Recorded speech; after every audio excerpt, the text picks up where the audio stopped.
que tudo seja para a honra e a glória do nome de Jesus.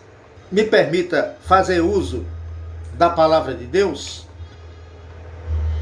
Muito me chamou a atenção aqui a segunda carta que Paulo escreveu à igreja de Coríntios. Observe que as outras igrejas, ele escreveu uma carta, a Tessalônica ele escreveu duas mais cartas pequenas, mas Corinto foram duas cartas e grandes. Comparando com as outras, foram duas cartas e grandes. Era uma igreja boa, uma igreja grande, uma igreja que trabalhava, mas uma igreja que dava trabalho também. Natural, quando você tem uma coisa pequena, é mais fácil de contornar, de controlar, de guiar, de vigiar. Quando a coisa é grande, vem o bônus, mas também vem o ônus. Vem as coisas boas, mas também aparecem os problemas. E assim não era diferente com a igreja lá em Corinto. Mas o que eu quero falar hoje é a respeito da gratidão, da alegria e da gratidão de Paulo pelas consolações que Deus lhe concedeu. Tem sido a palavra que nós mais usamos ultimamente, a palavra que nós mais gastamos hoje no nosso é consolação. Nós estamos todos os dias que Deus conforte, que Deus console. Por quê? Porque em meio a essa pandemia, nós estamos perdendo fisicamente. Muitos conhecidos, muitos amigos, parentes. Há poucos instantes eu estava dizendo que hoje eu estou sentindo a ausência da minha prima Terezinha. Mas se eu perdi como presença física, os céus estão ganhando. Porque era uma mulher de Deus, mulher de oração, crente, excelente esposa, uma mãe extraordinária, uma avó querida, na família uma afeição e tanto. Ainda chorava pelo pastor João Gomes, primo dela. E é o que a gente hoje mais fala é em consolação, em conforto. Quando não é pelo coronavírus, não é por essa pandemia, é por um outro problema, é por um AVC, é por um aneurisma. E assim nós vivemos quase todos os dias perdendo um ente querido. Eu não pude ir, mas há meses atrás, há um tempo atrás, quando eu soube do pastor Alcino Pinheiro, como eu gostaria de estar lá. Porque era um grande amigo do meu pai, grande amigo da família, um pastor exemplar, um amigo. Pai, não se fala a doçura que era o pastor Alcino Pinheiro, a paciência, o exemplo, a tranquilidade. Nunca vi aquele homem esbaforido, com raiva, cuspindo sol. Nunca vi o pastor Alcino Pinheiro nem reclamando. Não, nunca. Foi El Marinho, foi Frutuoso Gomes. E olha, naquele tempo que as coisas, fazer como o irmão Toninho da Lagoinha, bota dificuldade nisso. Nunca ouvi reclamar. Mas enquanto a gente pede conforto e consolação, nós temos a alegria que está guardado. Deus guardou. Agora é consolo e conforto e cuidado para comigo e para com todos os outros. E Paulo, escrevendo aos Coríntios, ele disse, olha, é o capítulo 1 da segunda carta. Bendito seja o Deus e Pai de nosso Senhor Jesus Cristo, o Pai das misericórdias e o Deus de toda consolação.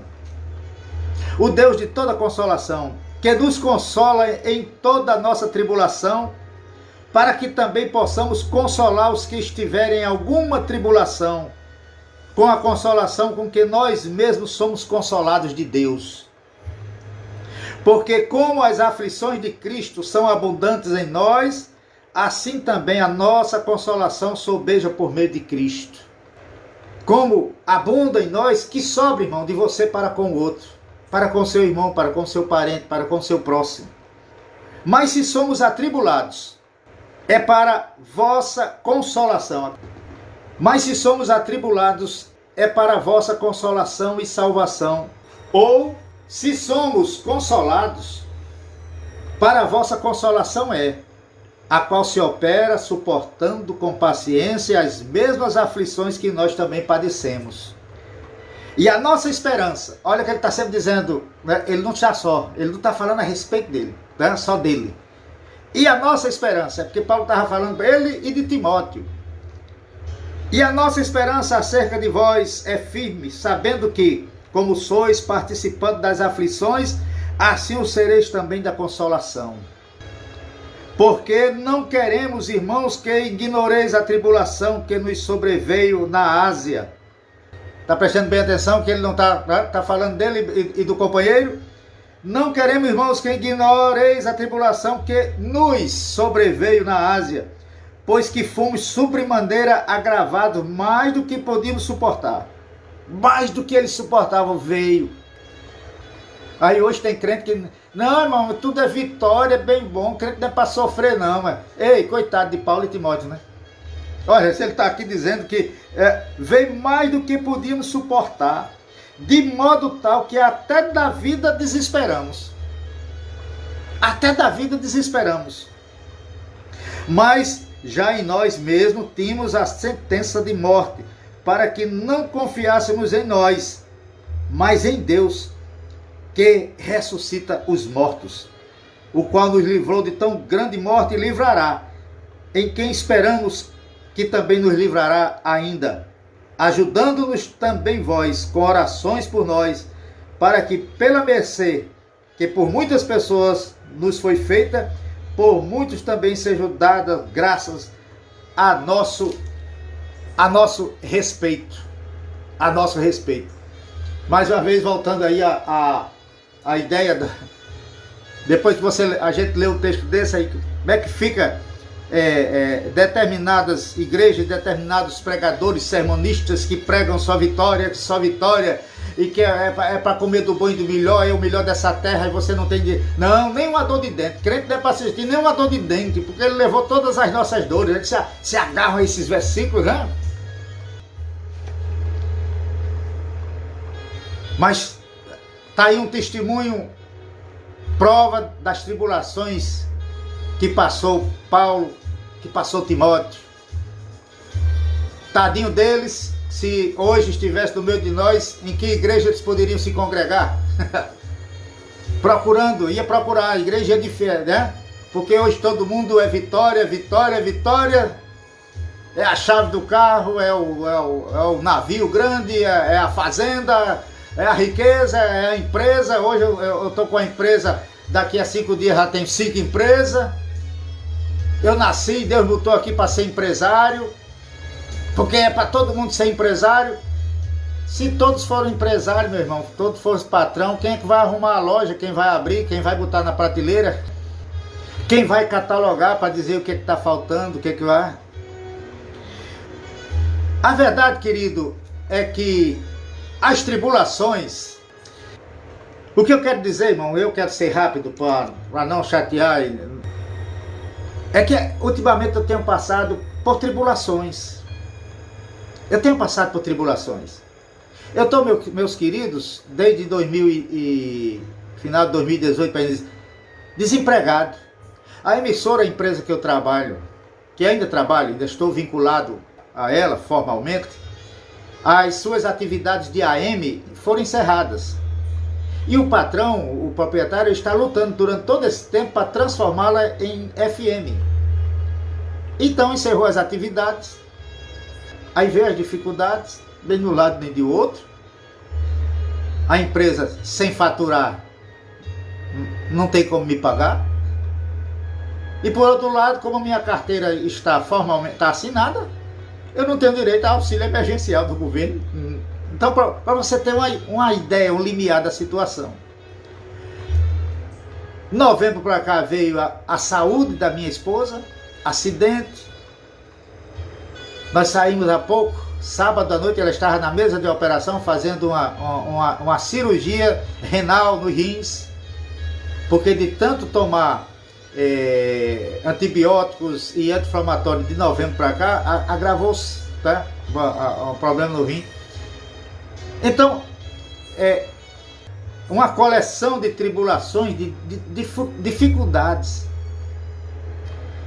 E as tribulações, que a gente traduz como sofrimentos, como problemas, que fazem parte de nossa vida, elas são uma preparação, assim entendo, para o trabalho que Deus quer nos dar. Às vezes você está, não, Deus está permitindo uma vida boa, está tranquilo, tem salário, tem dinheiro, a despensa cheia, tudo, o mar está tranquilo, o seu barquinho está tranquilo. E muitas vezes a gente está na tranquilidade sem fazer nada para Deus. Está tudo bem, nada para Deus. Aí um pingozinho de tribulação, aí Deus permite, um pinguinho de tribulação. Vai. Porque através do sofrimento, através dessa aflição, Deus vai lhe despertar para a obra que você não estava fazendo e para você abrir seus olhos para o trabalho que Deus tem para você fazer. Eu entendo assim. Tem pastores, bom, e tem outras pessoas, pode até me contestar, mas é assim que eu entendo. É assim que o Espírito Santo me revela quando leio esse texto do apóstolo Paulo. Esse texto que eu acabei de ler. Esse texto nos ensina, né? Ele nos ensina que através dessas tribulações, através desses sofrimentos, ele nos habilita a consolar aqueles que estão passando por dificuldades, pessoas que estão passando por tribulação, por sofrimentos. Podemos ajudar alguém mais eficientemente, meus queridos, quando já experimentamos o que aquela pessoa está passando. E podemos consolá-la, porque já fomos consolados. Já tivemos a experiência de passar por aquele sofrimento. Às vezes encontro irmãos, estou acometido de Covid-19, eu passei, aí eu oriento, digo, consolo, conforto, oro, e sei o que é passar por essa terrível doença. Eu sei o quanto esse vírus é traidor. Nesse texto que eu li, da segunda carta de Paulo, capítulo 1, a gente pode notar aqui, irmão, que Paulo e Timóteo estavam passando por grandes problemas. Tanto que pensaram que iam morrer. Esse versículo 8 aqui, ele diz, olha, não queremos, irmãos, que ignoreis a tribulação que nos sobreveio na Ásia, pois que fomos sobremaneira agravados mais do que podíamos suportar, de modo tal que até da vida desesperamos. A sentença da morte eles estavam vendo. Estavam lendo ali. Vocês estão fadados a morrer. A tribulação era tão grande que eles pensaram que iam morrer. Mas confiaram em Deus e esperaram o livramento. E esperaram o livramento de Deus. Quando passamos por situações que parecem não ter fim, nem tem solução, quantas vezes a gente passa por, não tem fim não, há quanto tempo eu venho sofrendo. Outros dizem, olha, não tem solução. Às vezes você está pensando assim, mas aí chega um amigo, um enviado, não sei de onde, ao invés de orar, de consolar, de confortar, diz, não tem, isso é caso perdido. Quantas vezes, né? Caso perdido. Agora eu lembro da conversa que Jesus com Jairo, quando Jairo estava relatando para ele toda aquela situação, aquela tribulação, aquele momento difícil, a filha estava moribunda, prestes a morrer. E quando ele estava conversando, explicando, dizendo, na esperança de que Jesus se compadeceu, de Jesus se compadecer e ir à sua casa, aí chegam os enviados, Sempre tem alguém assim. Aí chega os vídeos, Jairo, não perturbe mais o mestre, não, que a sua filha já morreu, não tem mais jeito. Não tem mais jeito. Então, quando Jairo estava conversando com Jesus, contando a sua situação e da esperança de que Jesus fosse resolver o problema, como Jesus foi na sua casa, aí chegam os enviados. Não, Jairo, deixa pra lá porque não tem mais jeito não, acabou. Quantas vezes, meu irmão, você está bem pertinho, presta atenção, quantas vezes tu está bem pertinho de Jesus, bem pertinho da solução, bem pertinho de receber a bênção, como a gente diz aqui no Nordeste, com um pão na mão, na boca, aí vem o enviado e botaria na coisa. Aí chegaram os homens e disseram lá, ei, Jairo, não perturbe mais não adianta mais você conversar, a sua menina morreu. Mas Jairo, me parece que Jairo não perdeu a esperança. Que ele continuou, porque se fosse outro, aí tinha dado meia volta e tinha ido embora, tinha deixado Jesus em paz. Não, ele continuou ali, na presença de Jesus, diante dele, frente a frente. E Jesus vendo essa atitude de Jairo, eu acho que Jesus deve ter batido assim no ombro dele. Jairo, não dê ouvido não, Jairo. Jairo, não dê ouvido. Jairo, crê somente. Foi só isso. Crê somente, Jairo. Crê somente. Às vezes tão pertinho a sua bênção. Olhando aqui para o texto que eu li, versículo 8, que eu tinha a respeito de que Paulo achou que ia morrer. Mas esperou, confiou em Deus e veio o livramento. Quando passamos por situações que parece não ter fim, não ter solução, meu irmão, precisamos ter paciência. Precisamos ter paciência e perceber que Deus está presente. Paciência. Esperei com paciência. Esperar uma coisa, esperar com paciência é outra, muito diferente de somente esperar. Esperei com paciência no Senhor. Aí ele se inclinou para mim e ouviu o meu clamor. Mesmo em meio às incertezas, da vida, Ele nos ensina e nos capacita. Como eu vou vivenciar, como é que eu vou tratar isso? Espere com paciência, confie nele, Ele vai dar estratégias, Ele vai lhe ensinar, Ele vai lhe capacitar a você passar por esse momento. Vamos terminar, irmão, né? Até eu estou gostando, estou indo longe demais. Mas, queridos, embora não seja muito fácil, eu sei, não seja muito fácil, nós devemos receber as tribulações com otimismo. É fácil? Não, é difícil. Você receber um problema, uma dificuldade, uma calamidade, uma tribulação com otimismo, com alegria, hein? É difícil. Não é fácil.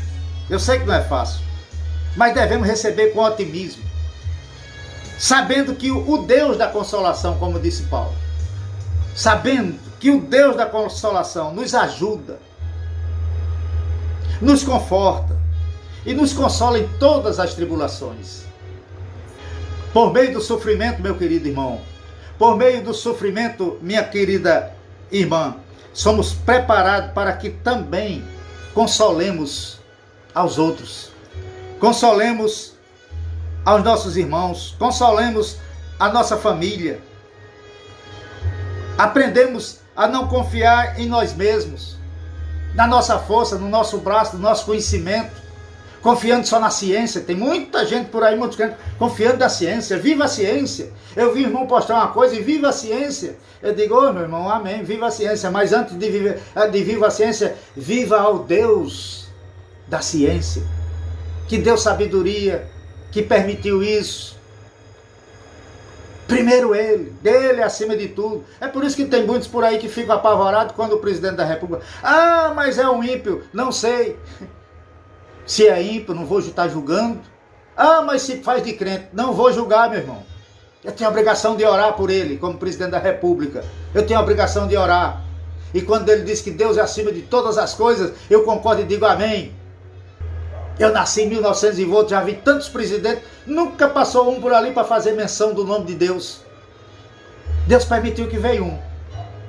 Ah, se é de carteirinha, se é membro, se é crente, se ele está orando de joelho, ou se ele se faz de crente. Eu estou pela Bíblia, que a Bíblia diz, um dia toda língua confessará e dirá que Ele é o Senhor. Portanto, meus queridos, a respeito de sofrimentos, eu no início tinha dado um toquezinho, mas eu quero relembrar, em forma de agradecimento, de conforto, de consolação, a vocês que estão passando por tribulação, a vocês que estão passando por problemas, por sofrimentos. Eu constantemente hoje estou agradecendo a Deus pela minha esposa e por mim. Ela sofreu um acidente em novembro passado. Ela se submeteu a várias cirurgias. Cirurgia no fêmur, 18 pontos de um lado, 8 pontos de outro. Aí veio aquela bateria de anti-inflamatórios, de antibióticos. Afetaram do mês de fevereiro para cá o seu sistema renal. Veio 13 dias de sofrimento em um hospital. Eu me lembro de certa vez que nós fomos eu fui para uma unidade de urgência, levando ela, sofrendo, quase desmaiando de tantas dores. Dor renal não é dor de dente, é diferente. E quando chega lá, passar quase toda aquela madrugada, esperando que venha um médico, que venha um especialista, que venha atender.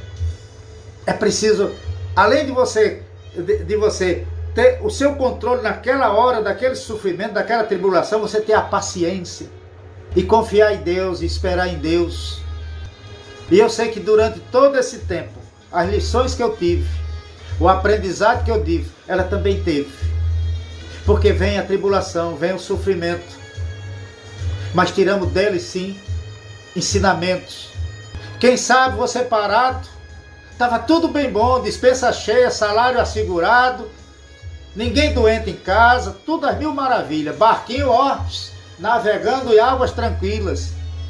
E o que você está fazendo para Deus? Muitas vezes a gente nada, está tão boas as coisas que a gente não faz nada para Deus. Aí Deus permite um pinguinho de tribulação, para você tirar lições, tirar aprendizado e despertar de que Ele tem uma obra para você fazer. Tem uma tarefa para você fazer para o seu reino. Portanto, findando aqui a minha palavra, que eu não esperava, hoje o pregador não deu certo e sobrou para mim, meu irmão. Estou aqui pedindo perdão ao irmão que disse que eu falo demais, prego demais e estava precisando de outros para desenfastiar. Mas foi essa palavra que o Espírito Santo colocou na minha mente, no meu coração nessa manhã. Haja visto a notícia que eu recebi do falecimento da minha prima, a minha querida Terezinha. Eu sei que nesse momento a família está passando por sofrimento, pela dor. Mas em tudo isso, nós também aprendemos. Ou você acha que eu não aprendi quando todo aquele movimento do falecimento do meu pai? Deus me ensinou. Antes eu era um Gersoni. Depois eu fui outro Gersoni. Porque Deus trata. Deus ensina. Dói. Perde. Mas você aprende. Portanto, sejamos otimistas. Sejamos alegres. Em meio a toda tribulação, em meio a toda tormenta. Sejamos alegres. Mas talvez você diga assim, mas como é, Gerson, de que eu vou no meio de uma tribulação, de um aperreio, eu vou manter o otimismo, a minha alegria? Eu vou lhe dizer o segredo. Tem um versículo da Bíblia que diz, olhando para Ele, autor e consumador da nossa fé. Ou seja, traduzindo para a nossa linguagem de hoje, eu quero dizer a você, mude o seu foco. Mude o seu olhar, ao invés de estar olhando para o tamanho do problema, para a tribulação, para o momento ruim, para a dificuldade, para a doença, mude o seu foco, mude o seu olhar Não olhe para as dificuldades, não olhe para a tribulação, não olhe. Observe o que Deus fará por meio delas. Mude o seu foco. Olhe para Ele. Tem dificuldade? Eu vou olhar para Ele. Tem sofrimento? Eu vou olhar para Ele. Está faltando suprimento aqui na minha dispensa? Olhe para Ele. E comece a cantar. Porque Deus habita no meio dos louvores. Queridos, que Deus continue abençoando. Que essa palavra possa servir para mais um ou dois. Para mim, de grande valia. Para mim hoje. Para mim, de grande valia. Que eu possa, no meio das dificuldades, no meio da tribulação, sempre com otimismo, louvar e engrandecer o nome dele e aprender, tirar dela lições de vida. E que essas lições possam produzir fruto para o reino de Deus. Que Deus nos abençoe.